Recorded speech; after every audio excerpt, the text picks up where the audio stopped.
Hi, everyone. My name is Stacy Owen. I'm the Executive Director of Alumni Engagement for the School of Business. If you're a School of Business alums, most of the messages you receive are from me. So if you ever need to reach me, you can always hit reply to those messages. I'm so excited to have Jenny Olson with us today. Jenny is an MBA alum. She has been a wonderful resource for us. Some of you may have attended the workshop she facilitated in the fall on LinkedIn. She's the founder of Brand Elements Coaching and is also an adjunct professor at UNCG's Master of Public Affairs program. And if you could mute yourselves, that would be great. We are recording this, and so we will be sure to send out the recording to everyone later today. Jenny, thanks so much for being here. Thanks, Stacy. I'm excited to see all of you all live today and also through the recording. We're going to talk about how to up your social media game in 5 easy steps. I want to make this a little interactive, do some crowdsourcing, which is one of the trends that impact social media. So to start, I would love to hear your thoughts on, here we go, how you feel right now, how comfortable you are right now about using social media. So on a scale of 1 to 10, 1 being what's a tweet, 10 being TikTok is my new BFF, go ahead and drop it in the chat. Let's just kind of take the pulse of the room right now to see how we're feeling. Oh, we're getting some medium scores. I like that. Got some higher ones in the room too. We've got a range 4. Oh, we've got a 9 in there. Gary, I might be calling on you for some extra tips in this. Excellent. Well, thank you all for doing that. If we continue on with today's presentation, if I can get this guy to move forward for me, here we go. So we're going to talk about these 4 social media platforms, specifically Facebook, Twitter, LinkedIn, and Instagram. And I'm going to focus on these 5 social media tricks. So if you didn't get a chance to have lunch today, you wanted to pop in after I go through the slide, you can pop off. I'm just kidding. But these are the top 5 we're going to talk about. So posting often, using visuals, asking questions, telling your why, and then leveraging hashtags. So I want you all to stick with me. You've now got the 5 tips, but I want to go more in depth with these so that you can really learn how to use them to your benefit to build your social media connections. Do you want to listen to this, Keisha? All right, so if I can get the screen to change slides, here we go. So the first one relates to posting often. And what you see here is what we call shelf life of posts for these 4 social sites. So if you send a tweet on Twitter, it lasts about 18 minutes. That's pretty quick. If you go on and scroll on Twitter, you can see that there's notifications. They keep popping up because people are having that conversation and it's ongoing. So very quick with Twitter. Facebook, your posts have a shelf life of about 5 hours. And what I mean by shelf life is if you think of an old school newspaper that people still use every day, that newspaper could be a daily newspaper or a weekly. And that really talks about their shelf life. If it's a daily, people are going to switch that newspaper out for a new newspaper the very next day. So this is where you put a post out on Facebook.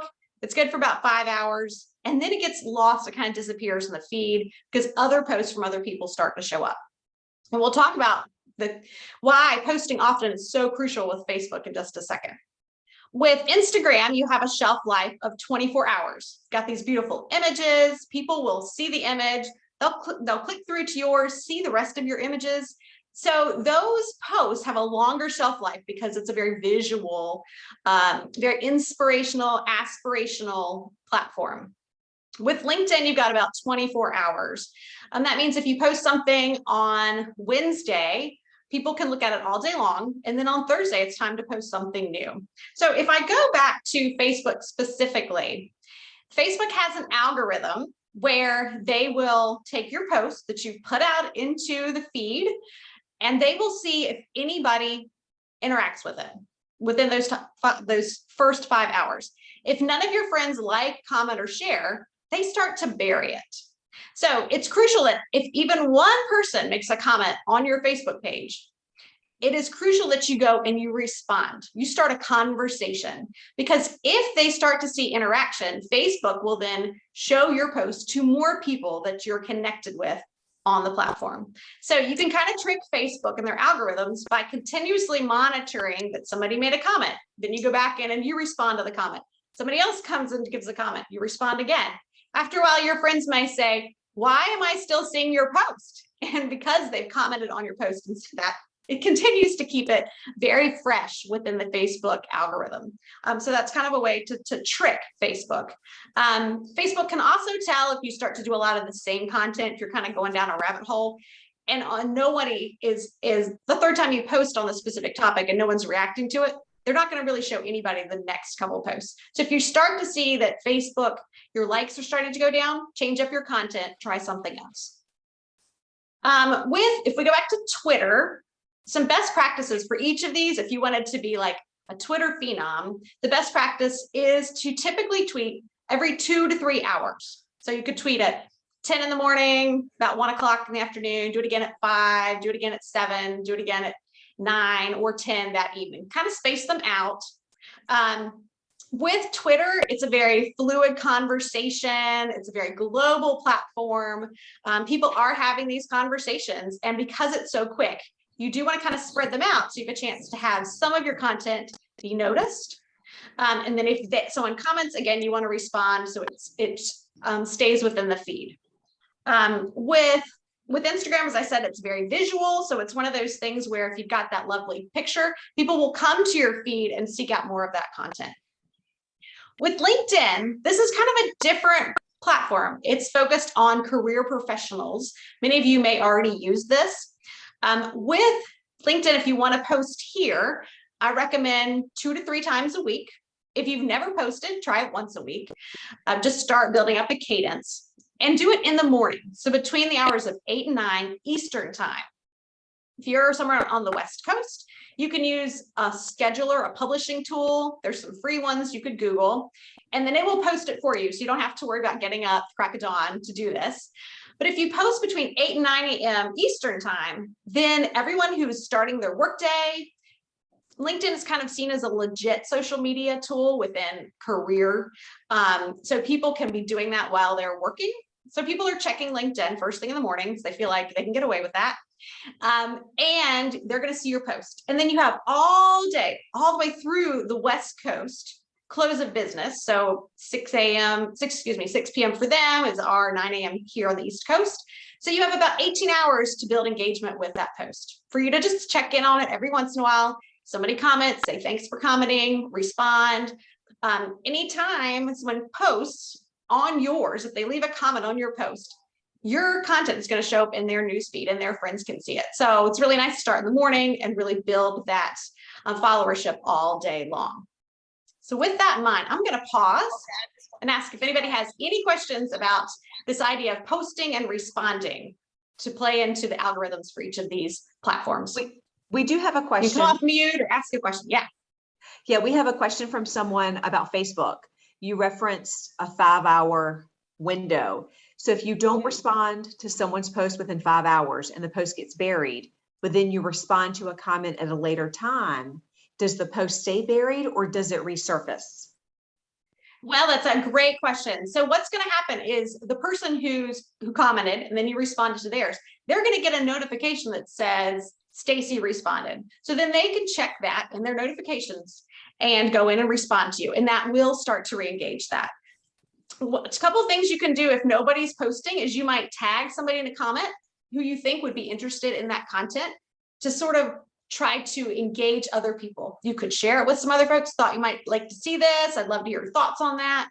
And that is another way to kind of trick the algorithms. So if you're like, no one's responding, then you can go in and find these other tools to make that happen. I run a blog, and so I have lots of groups within Facebook where I will share my blog, and then I will monitor to see if there's activity, and I will always respond. So it kind of, maybe some people think it's obnoxious because they're like, oh, her post is still out there. But I'm like, I'm tricking Facebook. This is important. So it's that posting, it's that social listening, it's monitoring to see who talks to you through your post by commenting, liking, or sharing, and then responding. We have one more question. Yes, there's One a more question question for you. about that scheduler, and I'm going to spell it. It's called Hootsuite. So with this, it is a free tool to some extent. It used to be you could have 3 social sites on there. I think that's still the case for free, and you could post whenever you wanted. I think they have limited it to 5 posts total for the week. I have noticed that if I post to LinkedIn and Twitter, I have to space those out. And after the 5 are posted, then I can go back in and schedule the next 5. There's also a paid version. So you might want to balance out if there's a certain site you want to use. And if you want to play into it from a financial standpoint or go the free route, just keep that in mind. That's a great question. I have one more question. Is it enough to respond with a like to a comment, or is it stronger to have a comment, or does it matter? I think a comment is stronger because you're putting the social back into social media. This is all about reciprocity. It's building connections. So if you just like, that's fine, but you didn't have to do anything. It's very superficial. If you're taking the time to pause in your day and respond, part of social media is it taps into Maslow's higher needs and the one around belonging. So if you are recognizing others by responding with actual thoughts and words, you're acknowledging them and you're helping to build your followership because they see you as somebody who's going to respond and engage and connect with them. So it really taps into a lot of emotional things that we as humans need. So go beyond that, like, if you have the time, and think of something to say, even if it's a thank you or I appreciate you weighing in on this. You'll start to have some phrases you can kind of use. Any other questions there? All right, super. So if we move on to the next slide. Okay, so using visuals. The video is king right now. So anytime you want to do a video, go for it. You can use videos across all of the platforms. With Twitter, there are short videos. With Facebook, you can do Facebook Live.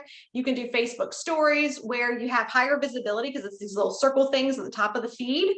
So it's not buried in the feed. There's higher visibility. That can be a story that you use a video for. Same with Instagram. If you connect those platforms together, you can post it in both places. So that saves you some time. Also with Instagram, you can use Reels. Those are 15-second videos. And they also have Instagram video, which is a 10-minute video. So lots of tools there. LinkedIn, I'm starting to see more videos, especially if people are doing a conference or they're sharing video clips to capture people's attention on their products that they're selling or share a little bit about them. One other really unique thing that's new on LinkedIn right now is your profile picture. You can turn that into a video. It's very short, but you could do a quick introduction and you could do something like pronounce your name if you have a unique name that people tend to mispronounce. So that's a nice way to use video. It's still new, so it's going to capture people's attention because they're like, whoa, I didn't know we could do that. So that's a nice way to use video on LinkedIn. Puppies and babies. My students are always like, we gotta promote the puppies and the babies. People always respond to those kitten videos. I'm seeing lots of bunny videos on Instagram, hedgehogs, porcupines. There's all kinds of fun things.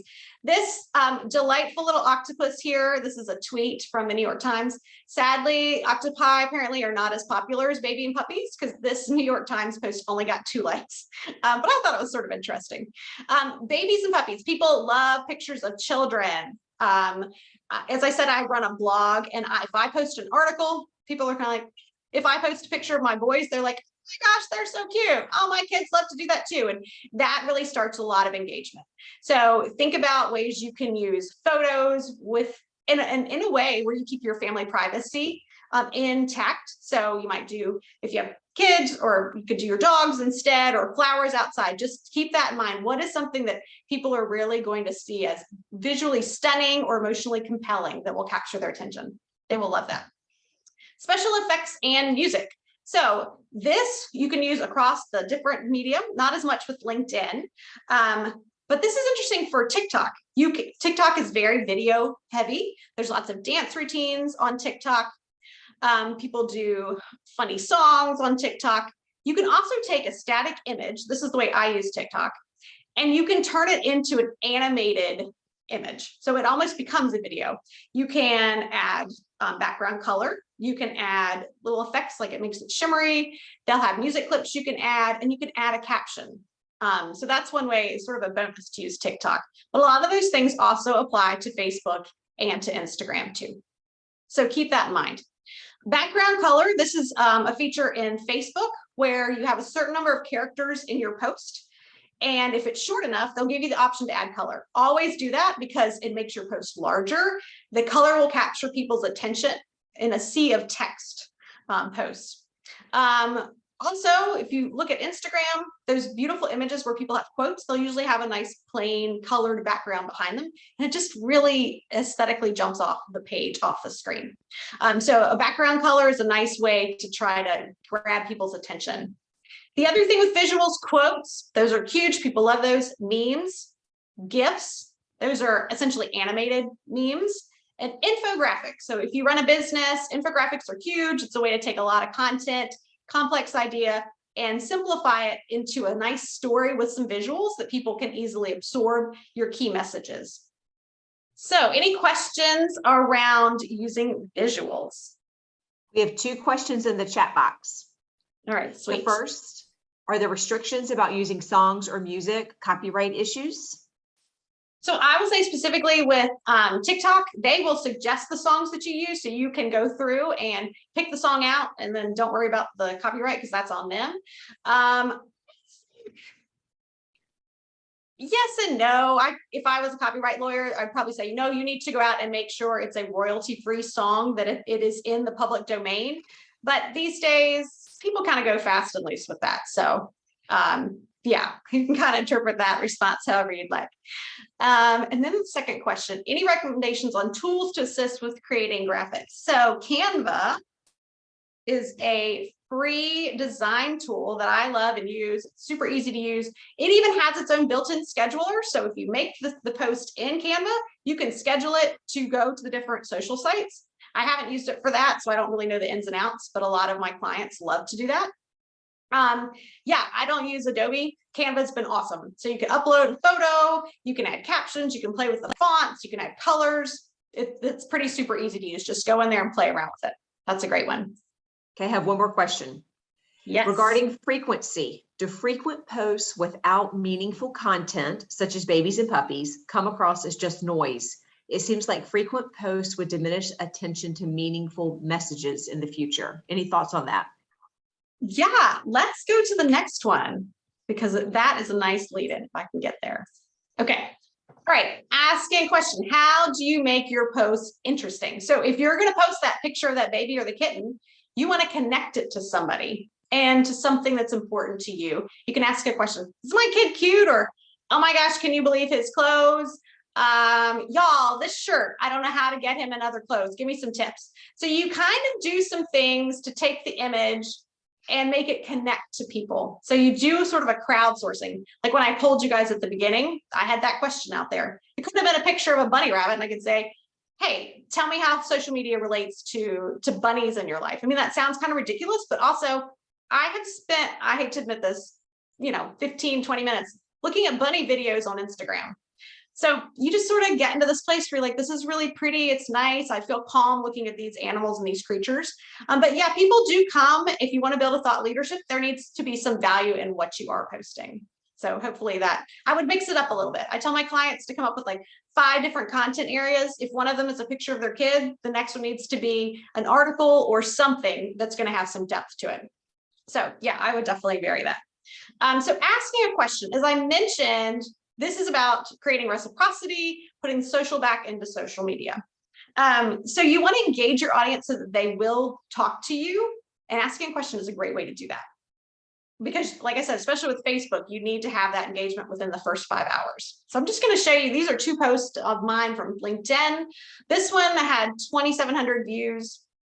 I started with a question, how are you saying no these days? Then I told a little story. I did with some hashtags. So some of these practices will kind of play out as we go through the presentation.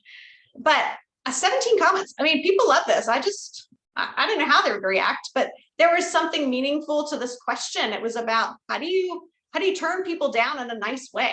I found some value in this and I wanted to share it. And I asked a question and people shared their responses. And another one, this This has gone viral on LinkedIn. It's 27,000 and counting views. As y'all may or may not be aware, Zoom has restructured their free meeting time. So they're going to kick you off after 40 minutes. Well, someone who owns a business, that's frustrating. So I decided to crowdsource. I asked a question. What's everyone doing for these 1 hour remote meetings these days? We're using Teams, what? I have gotten questions from product managers, from competitors of Zoom, from my friends, from people I don't even know. I've also, because I've put this out there and people are reading the comments and learning from the comments too, I'm gaining followers from this. So asking a question creates a larger ecosystem of knowledge for your followers. So other people weigh in and suddenly they're going to go to you because they know that you ask good questions. Your current followers are great at responding and share interesting tips too. So that helps to build your thought leadership. Just that one thing, asking a question. And then you need to respond when somebody answers the question. So you do keep that engagement going. Questions on this? I see that you're using LinkedIn for the two that you just shared, right? Do you have thoughts about, because a lot of the things about like puppies and bunnies, it seems more personal. So I'm wondering, Yes. Do you have thoughts about keep the puppies and bunnies to your personal information on Facebook and your personal feeds, but when it comes to things related to your company or your business, you're probably not going to post puppies and bunnies to that's Facebook. An excellent question. That's right. I am starting to notice people sharing more because of the pandemic. Everyone was home. The boundaries between home and office have just dropped. The wizard is out of the box. The genie's out of the bottle. I mean, we all know things that go on behind the scenes that we could have hidden prior to the pandemic. So I'm seeing a lot more pictures of family, but there's also a connection. Here's a picture of me and my child. We had this conversation last night. I had to give him some feedback. And it made me think about, how do I give feedback to my direct reports? What tips do you have? So you just flip it around. You've got this picture that captures someone's attention, but then the content that you write about that needs to be related and put back into that career focus. That's an excellent question, Stacy. All right, any other thoughts on that? All right. We are rocking and rolling. All right, next is tell your why. In the last post, I was doing that with the question around how do you say no these days? I asked a question, but then I gave a why. Here's the story. I just went through this experience. And this is the thing that's going to connect people to help me become a thought leader, to help you become a thought leader, because people will say, this person always shares valuable, useful, compelling content where I learn something. I want to go back to them to see what's next in their feed because I'm gaining from that relationship with them. And so you're going to build your contacts that way and your connections. So here's one. This is something I posted on Facebook. So this is an article I found. All I did here, the why, was I just literally picked up a quote from the article and pasted it. I didn't have to do a lot of thought. I didn't have to come into this deep, vulnerable space and think of some personal story that I've had. I could have done that, but this is a quick way to do that. Here's my why of why you should look at this article, why I think this article would be helpful for you, my fans, to read. So another example, this is Portia Mount. She is a Wake grad also. This is a much longer post that she shared on Facebook, or excuse me, on LinkedIn, related to the tragedy in Buffalo this weekend. Her brother was killed in California several years ago. So one of the things with LinkedIn is that there's this ability to be vulnerable, but it's curated. You get to tell your story the way you want. And also, it's emotionally compelling. So I didn't post the whole thing, but it's beautifully stated. She connected this emotional thing that happened to her family that was so devastating to what's going on in a larger context of our society. And then she reconnected it to what's happening with organizations and how they're responding. So she kind of knocked 3 points out of the park here with this. This is her why. And one of the things that I'll talk to my clients about is social media is a little bit of there's an authenticity to it, where you are trying to share something about you to connect with others, but you also get to do it in a protected, guarded way. You get to decide what you put out there, but you want to share just enough of yourself that people feel like there's a relationship, because this is about reciprocity, and vulnerability builds relationships. That's what Brene Brown would say. So keep that in mind as you're telling your why. One other example, this is from Instagram. This is at Charlotte's house, beautiful DUI feed. And she is selling paint. She's an influencer and it's all about these paint colors. She's got this amazing picture to grab your attention. And then she talks about her why, which is I really wasn't going to paint this at all. And then I started playing around with it. And here are some lessons I learned. So suddenly I have spent 10 minutes reading this post, reading people's comments around it about paint, because she found a way to connect on an emotional level. So she's telling her why. And then as people comment, she can respond to them too, so that they feel that connection. So I'm going to pause there and see what questions we have.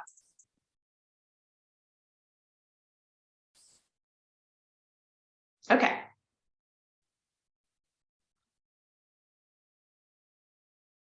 The next one I want to share and move forward, here we go, is to leverage hashtags. This is how these social sites curate content.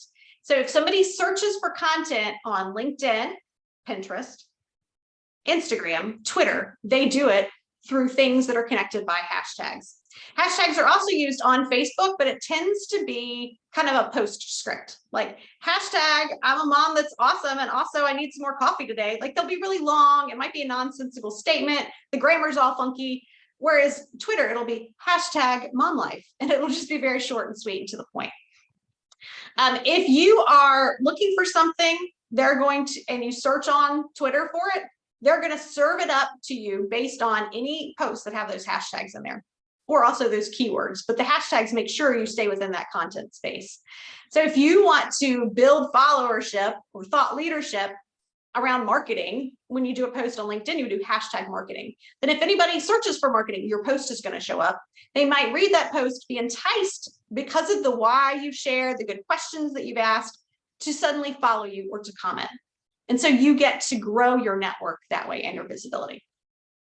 Okay, so Twitter started the hashtag thing. In fact, they have a whole section called hashtag explore. And if you click on trending, you can see what are the trending tags. So apparently wrestling was trending the other day when I took a picture of this, or they just think that in my friend group on Twitter, wrestling is important. So they shared that with me. But you can scroll down. There was an Asian band called 17. They were also trending pretty high. So with Twitter, because it's an 18-minute shelf life for a post, very quick. The news is changing. People are responding. They're pivoting based on new trends happening, breaking news. So if you want to know what's going on so you can make sure your content is relevant, check out what's trending via this section in Twitter. And then add that hashtag into your post. All right, this is Philip Oakley. He's a local ad guy, fabulous. He is on LinkedIn. He's got his why here, talking about Henry Fonda. At the end, his advice through all this message that he shared is being nervous is being human. Keep pushing forward, y'all. So, I mean, he's trying to be really inspirational, but he's got his hashtags down there. So he's trying to build a branding thought leadership play. So he's putting these nice messages out for people to connect. And then so that they can find him, he's got these hashtags. With Twitter, you probably only want to use no more than 2 hashtags. You only have 280 characters when you do a tweet. So you don't want to fill it up with hashtags because it'll take away from that content. That's really what connects people. LinkedIn, no more than 5 hashtags. They should be kind of an afterthought to help curate it. If you have more than that, it just sort of looks like, I just want to be everywhere. They'll be real targeted. Facebook, like I said, it's kind of an afterthought. Instagram is funny. Instagram is one where you can use up to 11 hashtags and you want to put them in a comment. So write your caption, then start your first comment would be your comment, and then add those 11 hashtags. So that way your content is searchable on Instagram. The other one I want to show, this is an Instagram post this is an organization I follow that does really pretty architecture. So they've got their comment there. And then as you can see, they have a stack of those hashtags. Beautiful houses, houses of the world, architecture lovers. So depending on how people look for content, you're going to find their content. This is called the long tail, where within keywords, people can get very specific about content. Instead of looking for dogs, they're going to look for dogs that love kids. So with Instagram, they're trying to cover both of those places. If people look up dogs or people look up dogs who love kids, they get the long tail of search and this very high level. Dogs mean all sorts of things. So that's the nice thing about Instagram, is that you can go for kind of a high level keyword play, or that long keyword, the long tail of search niche. So any questions on that? Looks like we've got some in the chat. Twitter is tough to use for business unless you have a dedicated community manager. Yeah, for sure. Also, you could go ahead and schedule your posts. That can help. So looking for some tools around that. I love how, Cheryl, you go on to say that hashtags work really well. Glad to hear that. Twitter's good. It can also quickly become a vacuum. Yep, that's that 18-minute shelf life. It disappears. Any advice on political topics, how to acknowledge, well, some will agree and some won't. Yeah, I had this issue about 2 weeks ago on LinkedIn, actually. I've noticed more people posting political things on LinkedIn. Again, I think it's because we've had that veil between work and life just fall away. So I mentioned something about the women's healthcare issues that are being voiced right now. And I had a client actually call me out. She was like, I probably wouldn't be working with you if I noticed you were going to be talking about politics. And I was like, I love, first of all, that you were brave enough to talk to me and give me that feedback. And also, thank you, because it was really the first time I'd posted anything on political on LinkedIn. And so I wasn't sure how people would react, and I got some reaction. So my take is that I will follow those things on LinkedIn, and then I will comment in the comments, but I don't tend to put them out there as a post directly from me. So I'm still part of the community, but it's a little more indirect, if that helps. What other questions are there on that? So would you have felt more comfortable doing that on your Facebook page? Oh yeah, they think I'm obnoxious on Facebook. Yeah, they're like, stop posting these articles. And Facebook will finally be like, Jenny, no one has liked the last 3. We're not showing them to anyone. I'm like, all right, fine. I'll wait 2 more days before I post another one. So yeah, you got to play around with the algorithms, because Facebook's onto that for sure. It's a great point. Okay. So we've gone through 5 things, and they are post often, they're use visuals, they are ask questions, tell your why, and use hashtags. So my question for you, this was short, sweet, and fast. You guys were a great audience, is what is one new thing that you're going to start doing today? I'd love to hear your thoughts in the chat.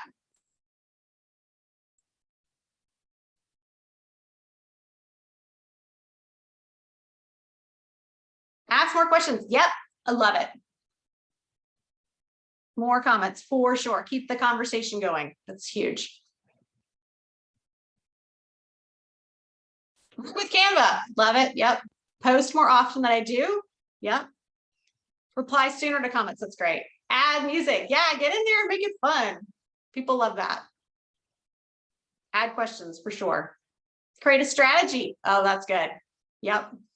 Respond to comments, especially on Facebook, more timely. I'm glad that that was definitely something that was underscored today, and y'all picked up on that.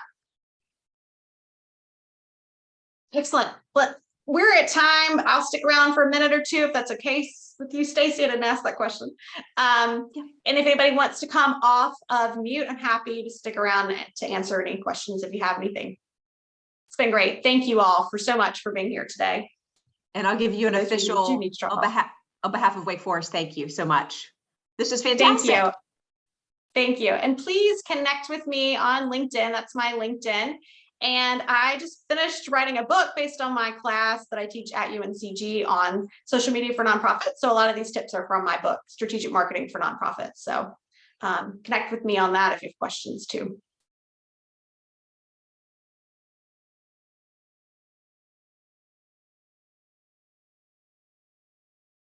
Okay, it looks like there's a couple more in the chat. Let me check that real quick. Oh, great presentation. Thank you. Thank you. I appreciate y'all's feedback. Everyone take care. Thanks so much. Hey, Jenny, I'm going to ask you one question. Yes. So I heard what you said about posting to LinkedIn. You should do it 2 to 3 times a week. Mm-hmm. So you really need to make a conscious effort to go out and find stuff to repost or share original content like every week. Yes, because this is how I go to market. I post basically every day. Now, if I'll tend to have like a I'll do 5 things. Like, I haven't posted an article, so I'll go check out New York Times, Forbes, Wall Street Journal, Harvard Business Review. I'll find an article. So that might be what I do one day. Another day I'll do kind of one of my things where I'll ask the question, I'll tell my why, just a little story about something that's happened in my life, connect it back to career. The third day, if I feel like trying to play with a photo or a nice quote, that I might try that. The fourth day, I just might share somebody else's with or without a comment. Sometimes I just hit share and I'm like, whoa, I was too tired to think of something today.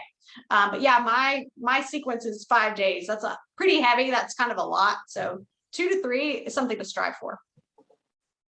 And do you ever have to worry about people getting sick of seeing you post stuff? Like, I have had people be like, you do post on LinkedIn a lot. Yes, I do. Is that an observation or a comment? But I'm actually getting clients through it. So it seems to be working. But I've had friends who are like, you could cut back to 2 to 3 days. And I'm like, maybe one day I will do that. I might be tired.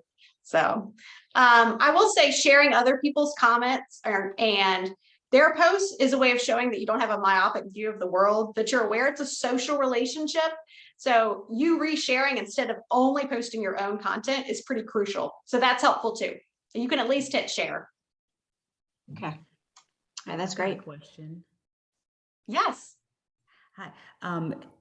Any advice on like negative or distasteful comments? I've gotten one before and I deleted it, but I wasn't sure if that was like, appropriate or not. I still deleted it because I felt like it was not something I wanted other people to see. Yes, that's a great question. Organizations, they try to say, leave it out there so that you're not shutting down dialogue. If it's your own house, you get to close the door, lock the windows, you get to make those decisions. You can totally delete it. I've had some where I've been like, well, I do not agree with that. Neither will my friends. And so I've texted them, can you guys go in and respond? And I bring in the crowdsourcing and they take care of the troll for me. So there's a couple different ways that you can approach that, but you are always allowed to delete because it is your page. And it was my page. Yeah. Yeah. If it's the company's page, that's a PR discussion to have. How do we approach things that are negative?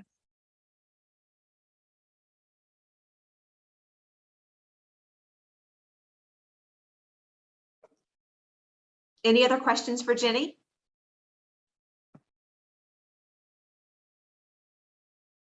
Okay. Well, Jenny, as soon as I have the recording, I will send it to you and everyone else on our call. But I really appreciate these fantastic tips. It was extremely helpful. Thank you so much, Stacey. It's been a pleasure. Take care. All right.